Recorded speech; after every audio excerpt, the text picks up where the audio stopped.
Assalamualaikum warahmatullahi wabarakatuh. Selamat datang di video pembelajaran sosiologi. Dalam pertemuan kali ini kita akan melanjutkan dari materi sebelumnya, yaitu struktur sosial. Saat ini kita akan membahas tentang diferensiasi sosial atau perbedaan sosial. Nah, apa itu perbedaan sosial? Mari kita bahas satu persatu.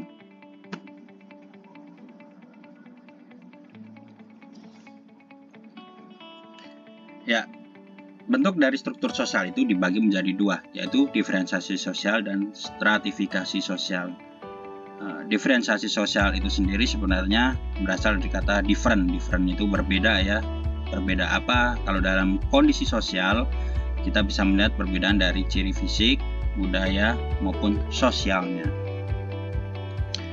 Oke, ya. Penting sekali memahami tentang diferensiasi sosial ya dalam pembelajaran sosiologi kali ini, karena dalam struktur kan kita melihat bahwa masyarakat itu punya ciri khas yang unik antara yang satu dengan yang lain. Jangankan masyarakat ya, individu saja memiliki ciri khas yang unik gitu, mulai dari perbedaan fisiknya seperti warna kulit, bentuk muka, bentuk wajah, bentuk tubuh dan sebagainya ya, jenis kelamin dan sebagainya. Nah, di sini kita akan melihat, dan ini menjadi unsur penting ya untuk menciptakan kondisi harmonisasi sosial. Karena apa? Kalau kita tidak berhasil memahami konteks ini atau konsep ini juga, ya kalian akan terjebak pada masalah paradok. Bagaimana menciptakan harmonisasi sosial sedangkan kita masih saja mempersoalkan perbedaan gitu ya. Mana yang cantik, hidung yang maju, apa yang maju ke belakang gitu, warna yang gelap, apa yang cerah gitu kan. Nah, biar kita tidak salah konsep, sebagai orang sosial kita harus berwawasan luas ya, supaya tidak mudah dimobilisir atau ya, dibiaskan informasinya oleh orang lain. Ketika kalian memiliki informasi lebih banyak, dan kalian akan lebih mantap memutuskan sesuatu dibandingkan kalian memutuskan sesuatu tapi tidak memiliki modal atau wawasan apapun. Ini bedanya yang belajar dengan yang tidak ya.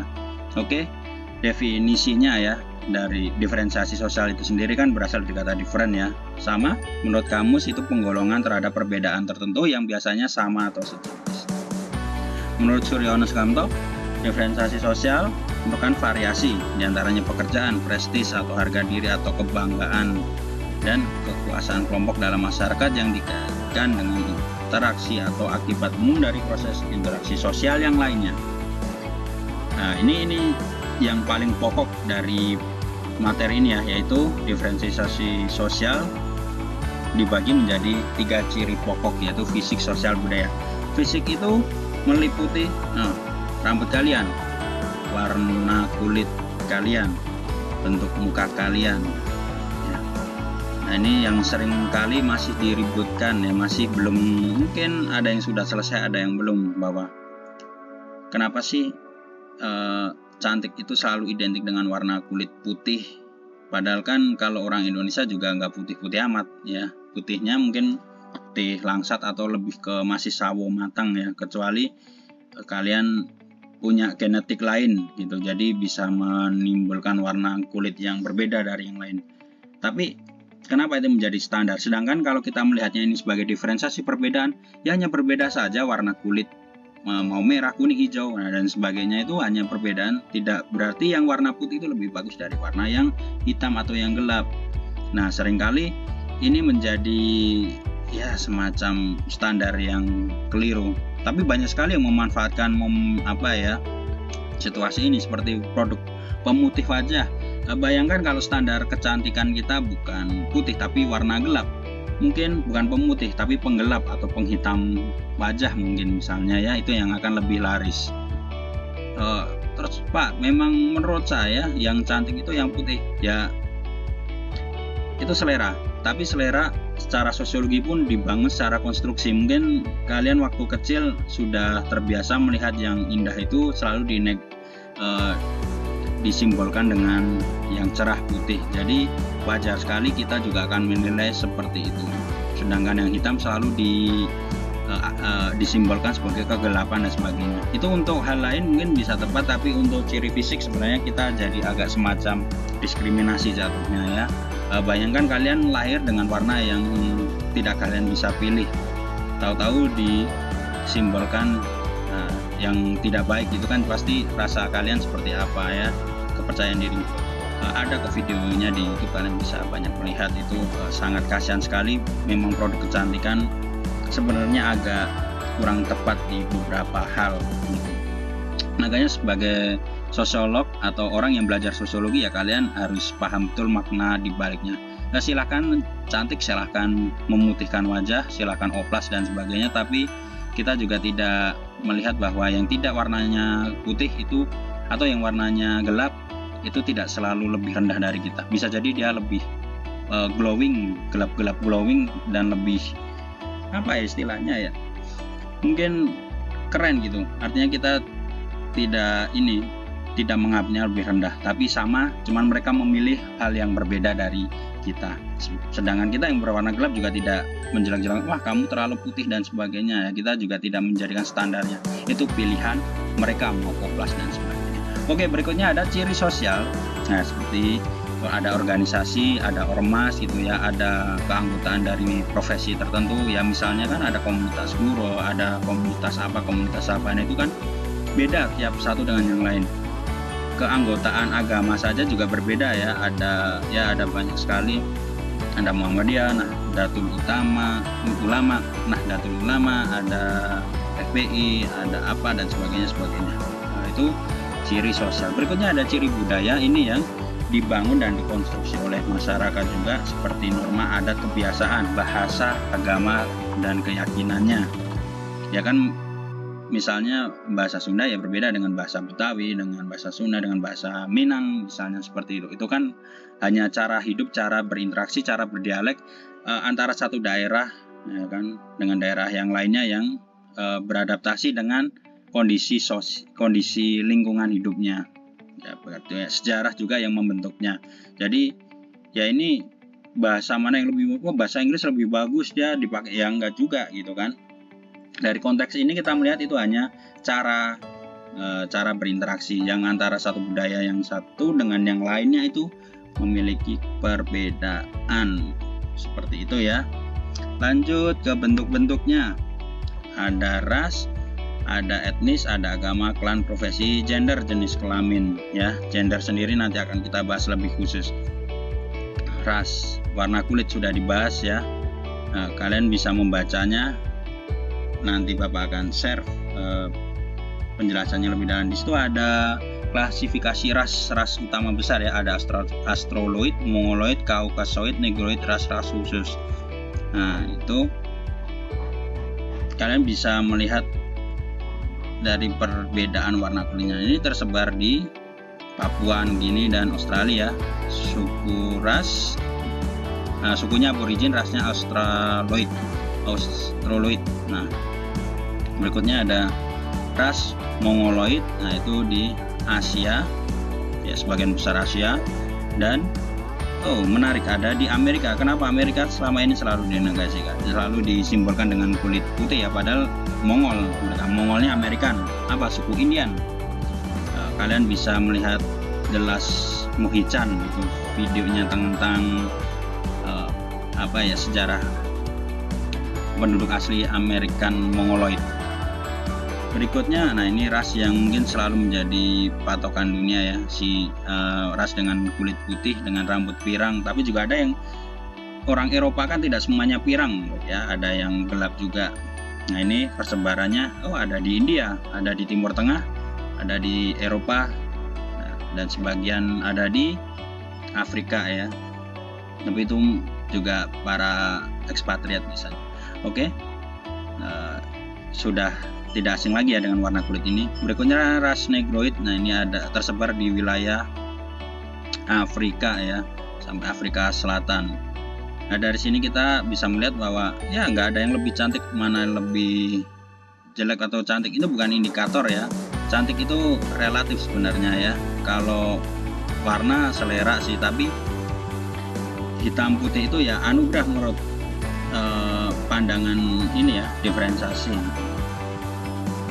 Berikutnya, contoh ras-ras khusus ini berarti ada di salah satu pedalaman atau di salah satu tempat ya, yang dia hampir mirip dengan ras utamanya yang besar, tapi dia memiliki ciri-ciri khusus. Ada Bushman, Bedouin, Ainu, dan Polynesian.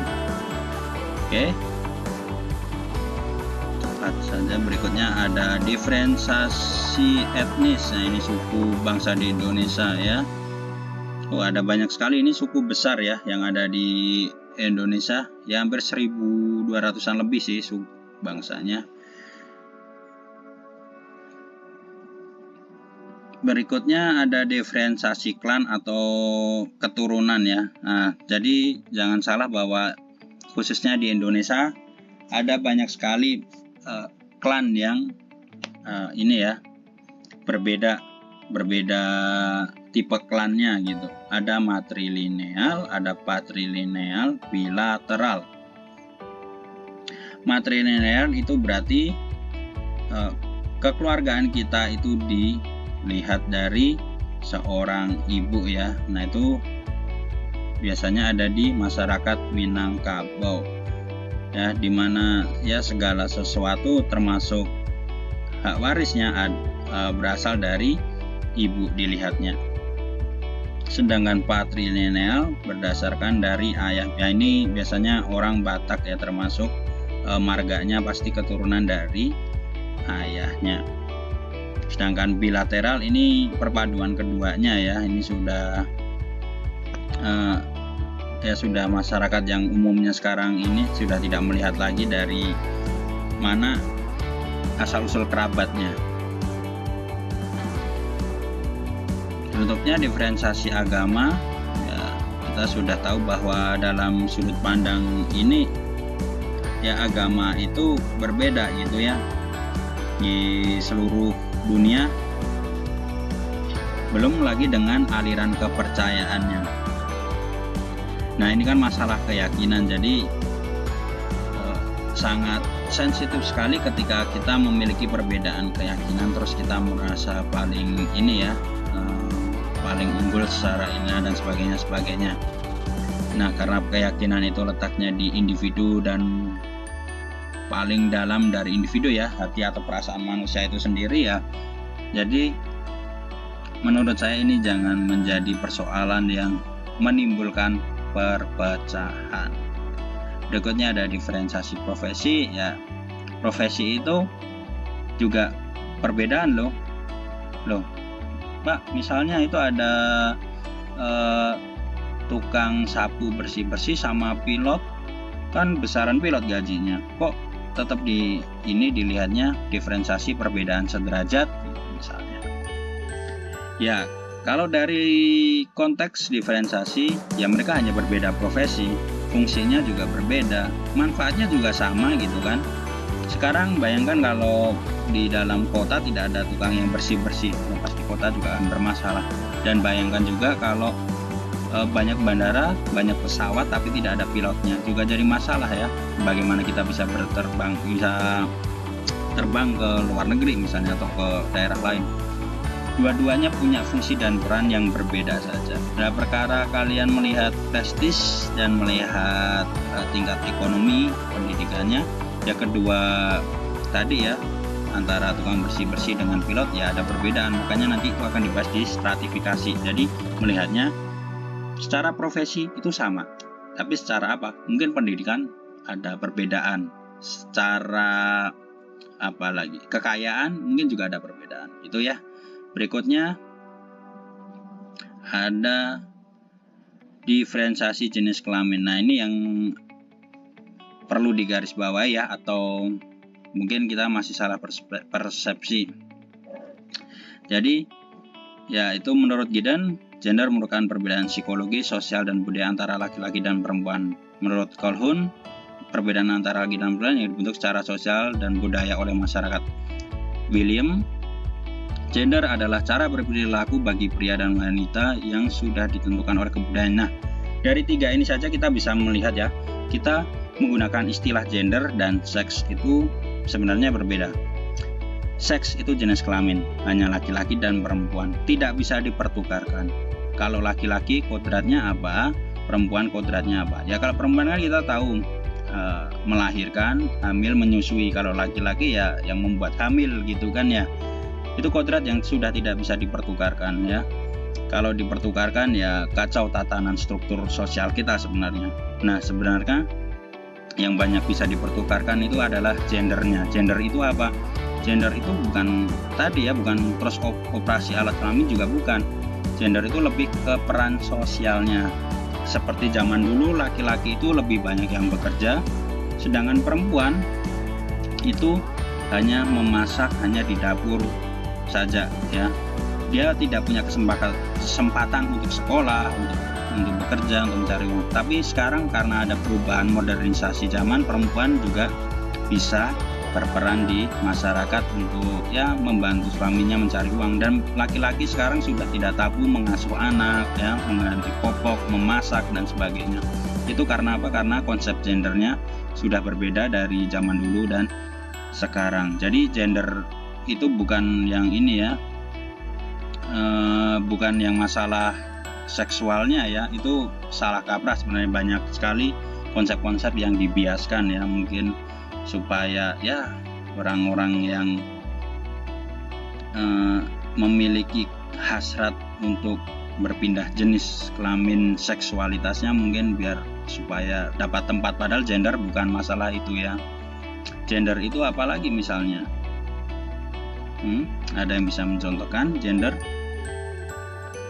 ya, misalnya kan banyak ya, selama ini misalnya mungkin perempuan laki-laki tidak boleh rambut panjang ya, mungkin di satu sisi ada yang boleh kan, banyak rocker yang pakai ini ya, rambut panjang. Nah itu kan gender sebenarnya, konstruksi masyarakat, tergantung masyarakatnya mengiyakan atau tidak, melegalkan untuk ini itu atau tidak. Tapi kalau seksualitas itu tidak bisa dipertukarkan.